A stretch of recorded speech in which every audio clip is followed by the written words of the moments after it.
Hello class 8 students, कैसे हैं आप सब। I hope you all are fine. तो जैसे कि हम अपना चैप्टर 1 पॉलिटिकल साइंस का खत्म करके आए हैं, तो आज हम स्टार्ट करेंगे हमारा चैप्टर 2 जिसका नाम है why do we need parliament. Okay, और ये हमारा लेक्चर 1 है। तो चलिए अपनी बुक ओपन कर लीजिए, चैप्टर 2। आई होप आपने अपनी बुक्स ओपन कर ली होंगी। तो चलिए अब स्टार्ट करते हैं। Why do we need parliament? Parliament की हमें जरूरत क्यों है? तो सबसे पहले जानना चाहिए हमें कि पार्लियामेंट है क्या, क्योंकि तभी तो हमें पता चलेगा कि उसकी हमें जरूरत क्यों है। पार्लियामेंट, यही आपकी पहली हेडिंग जो बुक में दी हुई है। Parliament is a centre of any form of democracy. In it the interest of the greatest possible number of citizen should be represented. Parliament क्या होता है? किसी भी डेमोक्रेसी का सेंटर होता है। ओके, इसमें क्या होता है? Greatest possible number of citizen should be representative. जितने भी ज्यादा से ज्यादा लोग इंडिया में रिप्रेजेंट कर सकते हैं वो सब हमारे पार्लियामेंट में ही होते हैं। They all can vote for individual who represent them in parliament. हम सब लोग पार्लियामेंट में जितने भी लोग होंगे उन्हें वोटिंग के आधार पर ही भेजेंगे, उन्हें वोट करके भेजेंगे। तो वो किसका रिप्रेजेंटेटिव कहते हैं? हम सबका। Okay, the parliament of India also properly known as Sansad. Parliament को क्या बोला जाता है? संसद। चाहे आपने पार्लियामेंट टर्म कहीं ना सुनी हो पहले, लेकिन संसद आपने बहुत जगह सुना होगा या पढ़ा होगा। Is the supreme legislative body in India. संसद हमारी क्या होती है? Supreme legislative body. तो सुप्रीम लेजिस्लेटिव बॉडी क्या होती है? सुप्रीम लेजिस्लेटिव बॉडी वो बॉडी होती है जो कि लॉ बनाती है। Okay, The parliament comprise of the president, the two houses Lok Sabha and Rajya Sabha. तो क्या होगा? पार्लियामेंट हमारी 3 हिस्सों में डिवाइड होती है। सबसे ज्यादा इंपॉर्टेंट हिस्सा president. Okay, second is Lok Sabha and third is राज्य सभा। तो आपको पता है प्रेसिडेंट हमारा कौन है? प्रेसिडेंट हमारा इंडिया का हाईएस्ट डेजिग्नेशन का इंसान या फिर पर्सनैलिटी जिसे हम बोलते हैं प्रेसिडेंट होता है। प्रेसिडेंट के साइन के बिना इंडिया में कुछ भी नहीं हो सकता। तो प्रेसिडेंट ऑफ इंडिया के अलावा लोकसभा जिसे हाउस ऑफ पीपल बोलते हैं, हाउस ऑफ पीपल, और दूसरा हमारा राज्यसभा जिसे काउंसिल ऑफ स्टेट बोला जाता है, काउंसिल ऑफ स्टेट। अब राज्यसभा और लोकसभा में क्या डिफरेंस है ये मैं आपको एक रफली बता देता हूं, आगे हम वैसे पढ़ेंगे। हाउस ऑफ पीपल का मतलब होगा कि हम इन्हें डायरेक्ट इलेक्ट करेंगे, और राज्यसभा का मतलब होगा इन्हें हम डायरेक्ट इलेक्ट नहीं करते। काउंसिल ऑफ स्टेट होते हैं, मतलब कि स्टेट इलेक्शन में जब हम इंसानों को चुनते हैं तो वो अपना रिप्रेजेंटेटिव, हमारे चुने हुए लोग अपना रिप्रेजेंटेटिव आगे भेजते हैं, तो वो हमारा जाता है राज्यसभा में। ओके, तो लोकसभा के इलेक्शंस होते हैं, राज्यसभा के इलेक्शन नहीं होते। जो स्टेट गवर्नमेंट के इलेक्शन होते हैं उसमें जो लोग जीतते हैं वही आगे अपना राज्यसभा के लिए नॉमिनी चुनते हैं। मतलब हमने किसी और को चुना कि तुम अपने लिए कुछ और चुनो, तो हमारी आवाज वो उठाएगा और उसके बिहाफ पे आवाज आगे वाला इंसान उठाएगा। ओके, आगे हम देखेंगे राज्यसभा को हाउस ऑफ काउंसिल के साथ साथ अपर हाउस भी बोला जाता है, और लोकसभा को हाउस ऑफ पीपल के अलावा लोअर हाउस भी बोला जाता है। Okay, house of The president has the power to summon and procure either house of the parliament or dissolve Lok Sabha. Parliament president के पास ही पावर होती है, अगर वो चाहे तो हाउस ऑफ पार्लियामेंट को डिसॉल्व, लोकसभा को डिसॉल्व कर सकता है और इनकी मीटिंग भी कभी भी बुला सकता है जब प्रेसिडेंट का मन हो या कहीं भी इमरजेंसी हो। The two houses meet in separate chamber in the संसद भवन। तो संसद भवन जो है हमारा, वहां पे ये लोग मिलते हैं। तो कहां मिलते हैं ये लोग? संसद भवन जो हमारा दिल्ली में लोकेटेड है, पार्लियामेंट स्ट्रीट पर। Those elected or nominated to either house of the parliament are referred to as member of parliament, MPs। कोई भी इंसान जो इन हाउसेज में होता है उसे हम बोलते हैं MP। That means member of parliament. Okay, तो वो होंगे मेंबर ऑफ पार्लियामेंट। इसके बाद हम देखेंगे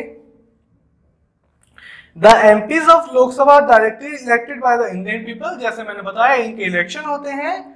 and the MPs of Rajya Sabha elected by the member of state legislation assembly. जैसे हमारी सेंट्रल में लोकसभा राज्यसभा है, वैसे ही हमारे स्टेट में भी विधानसभा होती है, आपने सुना होगा। तो Lok Sabha upper house lower house, वैसे स्टेट में भी हमारा अपर हाउस लोअर हाउस होगा और उनमें से ही लोग चुनेंगे राज्यसभा में जाने के लिए। इसके अलावा हम देखते हैं the parliament is compose of 790 MPs who serve the largest democracy electorate in the world। हमारे लोकसभा प्लस राज्यसभा में कितने लोग हैं? 790। Okay, India largest democratic electorate है, मतलब इतने ज्यादा लोग कहीं भी नहीं है पूरे वर्ल्ड में। 814.5 million Indians registered to vote in 2014 general election। That means 2014 में 814.5 मिलियन लोगों ने वोटिंग की थी अपने रिप्रेजेंटेटिव चुनने के लिए। ओके, तो अब हम आते हैं हमारे इंपॉर्टेंट टॉपिक जिसलिए हम इस चैप्टर पढ़ रहे हैं, नीड। हमें पार्लियामेंट की नीड क्यों है? ओके, अंडर कॉलोनियल रूल, जब ब्रिटिश रूल था, the people have lived in fear of the British government and did not agree with many of the decision that they took but they face grave danger. That means British rule में क्या था, बहुत सारे decision जो British government ने लिए उसके लिए इंडियन जो लोग थे वो रेडी नहीं थे या फिर उन्हें अच्छे नहीं लगे, लेकिन वो डर की वजह से आवाज नहीं उठा पाते थे। If they tried to criticise this decision, और उन्हें बहुत ज्यादा खतरा होता था अगर वो उनके डिसीजन को क्रिटिसाइज कर देते थे। इसके बाद but the freedom movement change this situation, लेकिन फ्रीडम मूवमेंट में ये सिचुएशन पूरी बदल दी। Back in 1885 the National Congress demanded the elected member in the legislative with the right to discuss budget and ask questions। तो 1885 में national Congress ने demand करी कि लोगों को क्या करना चाहिए, लोगों को राइट देना चाहिए किस चीज के लिए? बजट डिस्कस करने के लिए एंड क्वेश्चन करने के लिए। अब आपको पता है कि ये बहुत छोटी चीज है कि बजट डिस्कस करेंगे, लेकिन उस टाइम पर कहीं से स्टार्टिंग करनी बहुत ज्यादा जरूरी थी। इस वजह से ही ये टॉपिक लिया गया कि कम से कम बजट तो डिस्कस होना चाहिए, चाहे और चीजें डिस्कस हो या ना हो, और धीरे धीरे ये आगे बढ़ता चला जाएगा। इसके बाद the government of India act 1909 allowed for some elected representation but did not allow for all adults to vote। अब 1909 में क्या हुआ, कुछ लोगों को परमिशन मिली लेकिन सारे अडल्ट वोट नहीं कर सकते, तब भी कुछ गिने चुने लोग ही वोट कर सकते थे। इसके बाद as citizen of a free country after independence the dream and aspiration of the freedom struggle were made the basic of the constitution of independent India. तो जो स्ट्रगल था हमारा फ्रीडम को पाने के लिए, वही हमारा एक नींव बनी, बेसिक बना हमारे कॉन्स्टिट्यूशन का, The laid down the principle of universal adult franchise, that is all adult citizens of the country has a right to vote. तो क्या आया इंडिपेंडेंस के बाद? Adult universal adult franchise. Okay, इसके बाद हम आगे देखेंगे इंडिया बिकम इंडिपेंडेंट ऑन 15 अगस्त 1947, ये हमें पता है। तो पीपल एंड देयर रिप्रेजेंटेटिव क्या होता है? तो अब हम देखेंगे people and their representation. People and their representatives. Okay, तो चलिए देखते हैं इसमें। पहला point, the basic of a democracy is the idea of consent, that is the desire, approval and participation of the people. Democracy का मतलब क्या है? डिजायर होना चाहिए, अप्रूवल होना चाहिए और पार्टिसिपेशन होना चाहिए। किसका? लोगों का। लोगों का डिजायर, लोगों का अप्रूवल और लोगों का पार्टिसिपेशन। तो सबसे पहला पॉइंट है, it is a decision of people that creates a democratic government and decide about it's functioning. लोगों का ही डिसीजन होना चाहिए कि उन्हें एक डेमोक्रेटिक गवर्नमेंट चाहिए और उसके फंक्शन क्या क्या होंगे वो खुद ही डिसाइड करेंगे। Second, in principles the government as well as other public institute need to have trust on its citizens. जो गवर्नमेंट के अलावा भी जितने भी पब्लिक इंस्टीट्यूट होते हैं उन सबको क्या होना चाहिए? ट्रस्ट होना चाहिए इंडिया के लोगों पर, सिटीजंस पर। Okay, people elect their representative to the parliament. People जो करते हैं खुद को इलेक्ट करते हैं, किसको? अपने रिप्रेजेंटेटिव को।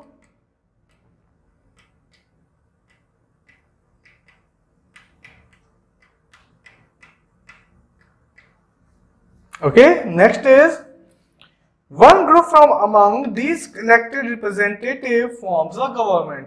और इनमें से ही जो हमारी रिप्रेजेंटेटिव गवर्नमेंट्स होती हैं, मतलब रिप्रेजेंटेटिव्स होते हैं, इनका एक ग्रुप जो होता है बड़ा, वही हमारा क्या करता है? गवर्नमेंट फॉर्म करता है। आपने सुना होगा बीजेपी, जैसे बीजेपी, कांग्रेस, ये सब क्या है? ये ग्रुप है उन लोगों के जिन्हें हमने इलेक्ट करके भेजा है, वो इलेक्शन लड़वाते हैं और जिसके सबसे ज्यादा लोग इलेक्शन में जीतते हैं, जिसके बाद मेजोरिटी होती है, वो ही गवर्नमेंट बनाता है। The parliament which is made up of all representative together controls and guides the government. जो पार्लियामेंट है, जो कि रिप्रेजेंटेटिव लोगों की जो इलेक्ट होकर आए हैं, उनका एक ग्रुप है, कंट्रोल करते हैं, गवर्नमेंट को गाइड करते हैं, उन्हें काम कैसे करना है। So people through their chosen representative from the government and also control through।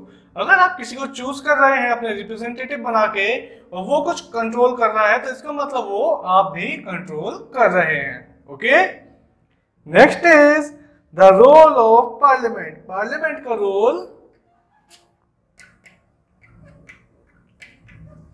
क्या होता है, ये हम देखेंगे।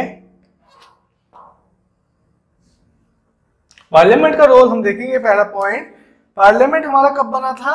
1947 में।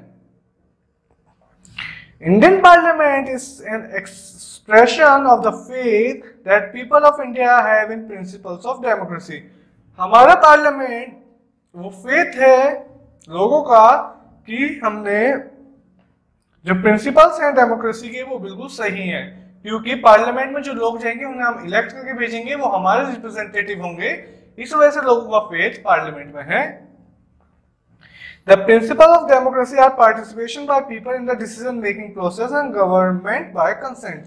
और इसलिए ही लोगों को एक तरह से इनडायरेक्टली राइट मिल जाता है डिसीजन मेकिंग का, कि गवर्नमेंट कोई भी चीज लाए तो उस पर तुम्हें हक है आवाज उठाने का, कुछ बोलने का। इसीलिए the parliament in our system has immense power as it is a representative of the people।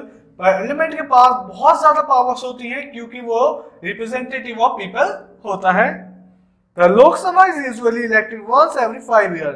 Lok Sabha के बारे में हम आगे भी देखेंगे कि लोकसभा हर 5 साल में इलेक्शन होते हैं, हमें पता है। और अगर उससे पहले कोई पार्टी डिसॉल्व हो जाती है, मेजोरिटी खो देती है, तो दोबारा इलेक्शन होते हैं 5 साल से पहले। लेकिन मैक्सिमम टाइम कितना होता है लोकसभा का? 5 ईयर्स। ओके, इसके बाद हम देखेंगे countries divided into numerous constituency, each electing 1 person to the parliament. आपने देखा था, हमने 7th क्लास में पढ़ के आए हैं, क्या होता था? कॉन्स्टिट्यूएंसी डिवाइड की जाती थी। फॉर एग्जांपल मेरठ, बागपत, या फिर हम लोग एग्जांपल दिल्ली का लेते हैं, द्वारका, मोहन नगर, ये सब अलग अलग कॉन्स्टिट्यूएंसी बनाई जाती है जिसमें वोटिंग होती है। फिर हर कॉन्स्टिट्यूएंसी से एक इंसान इलेक्ट होके पार्लियामेंट में जाता है। Once elected, these can become member of parliament or MPs. These MP together make up the parliament. और एक इंसान जो इलेक्ट होता है, जो जीतता है इलेक्शन, उसे बोला जाता है MP. That means member of parliament. और वो ही मेंबर ऑफ पार्लियामेंट का एक ग्रुप अलग अलग जगह से जीत के आते हैं, उसे हम बोलते हैं कंबाइन करके पार्लियामेंट। ओके, इसके बाद आप यहां तक देखिए एक बार, फिर हम नेक्स्ट हेडिंग पे चलेंगे।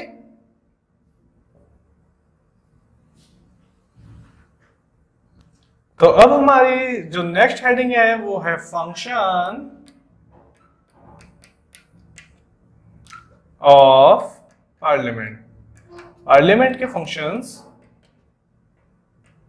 क्या क्या होते हैं। ओके, तो पहला फंक्शन हम देखेंगे पार्लियामेंट का, तो वो होता है लॉ मेकिंग, लॉ बनाना। ओके, क्योंकि लेजिस्लेटिव होती है हमारी, हमें पता है। It is a main function of the parliament. It makes law on all matters given in the union list and concurrent list, and under special circumstance it has given to make law on state subject. तो कौन कौन सी list के बारे में बात हुई है? Union list, concurrent list and state list. तो हमारे कॉन्स्टिट्यूशन में क्या है, हर चीज को डिवाइड किया गया है कि इस चीज पे जो लॉ होंगे वो स्टेट बनाएगी, इस चीज पे जो लॉ होंगे वो स्टेट यूनियन मतलब सेंटर यूनियन बनाएगी, इस पे स्टेट बनाएगी। और कॉन्करेंट में जो होता है वो दोनों प्लस होते हैं, लेकिन बात किसकी मानी जाएगी? यूनियन की। ओके, तो कुछ सब्जेक्ट है जो यूनियन के पास है, कुछ सब्जेक्ट है जो स्टेट के पास है, और कुछ सब्जेक्ट हैं जो दोनों के पास हैं, तो उस पर हमारी यूनियन की चलती है ज्यादातर, वो हमारे कॉन्करेंट लिस्ट में आते हैं। ओके,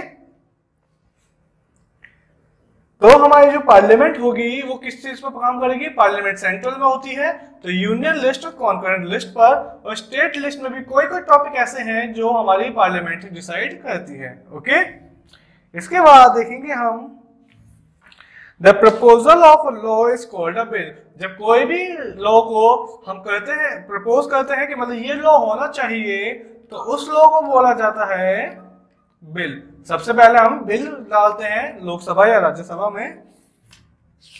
बिल्स हमारे दो तरह के होते हैं। सबसे पहला ordinary bill, second is money bill. अब ये क्या क्या होते हैं आइए हम देखते हैं। ऑर्डिनरी बिल होता है, it can be initiated in either of the house of the parliament. When it is passed by both the house, it is sent to the president for his approval. The bill becomes a law. तो क्या होगा, कोई भी bill ordinary जब होगा तो उसे किसी भी हाउस में या तो लोकसभा या राज्यसभा में पहले भेज दिया जाएगा, और अगर जब वो दोनों से अप्रूव हो जाएगा, लोकसभा से भी अप्रूव होना चाहिए, राज्यसभा से भी अप्रूव होना चाहिए, तो जब वो दोनों से अप्रूव हो जाएगा तो वो प्रेसिडेंट के पास जाएगा, और प्रेसिडेंट उसको जब साइन कर देंगे तो वो बिल बन जाएगा लॉ। लेकिन जब तक प्रेसिडेंट के साइन नहीं होंगे वो बिल ही रहेगा, वो लॉ नहीं बनेगा। Okay, second is money bill. Money bill की एक खास बात है, ये बस लोकसभा में ही जनरेट होगा और किसी जगह आप इसे पहले नहीं भेज सकते। मतलब पहले आप इसे लोकसभा में भेजेंगे जब लोकसभा से पास हो जाएगा तो आप इसे राज्यसभा में भेजेंगे, which has to return the bill within 14 days or without any recommendation। तो राज्यसभा का क्या काम हुआ इसमें, सबसे पहले आपने लोकसभा में भेजा, लोकसभा से हो गया पास, फिर जाएगा राज्यसभा में, तो राज्यसभा का क्या काम होगा, राज्यसभा को 14 डेज के अंदर या तो बिल पास करना होगा या फिर उसमें कोई भी जो चेंजेस होने हैं वो चेंजेस करके लोकसभा को वापस देना होगा, ये चेंजेस हैं। Lok Sabha has the right whether to accept the recommendation और नॉट। अब ये रिकमेंडेशन भेजेगी, फॉर एग्जांपल मैं लोकसभा में कोई बिल लाया, अब मुझे वहां पे लोकसभा में वो पास हो गया, वो जाएगा राज्यसभा के पास, राज्यसभा को 14 दिन का टाइम मिलेगा, या तो आप इसे पास कर दो या फिर आप इसमें जो भी कमी है वो बता दो, हमें वापस कर दो। तो जब वो कमी बता के वापस करेंगे तो लोकसभा की मर्जी है वो कमी वो माने या फिर ना माने, उसमें कोई बाइंडिंग नहीं होगा। ये if the bill is not returned within 14 days it is considered to be approved by the Rajya Sabha. 14 दिन के अंदर अगर राज्यसभा ने बिल वापस नहीं करा तो वो वहां पे अप्रूव्ड माना जाएगा। ओके,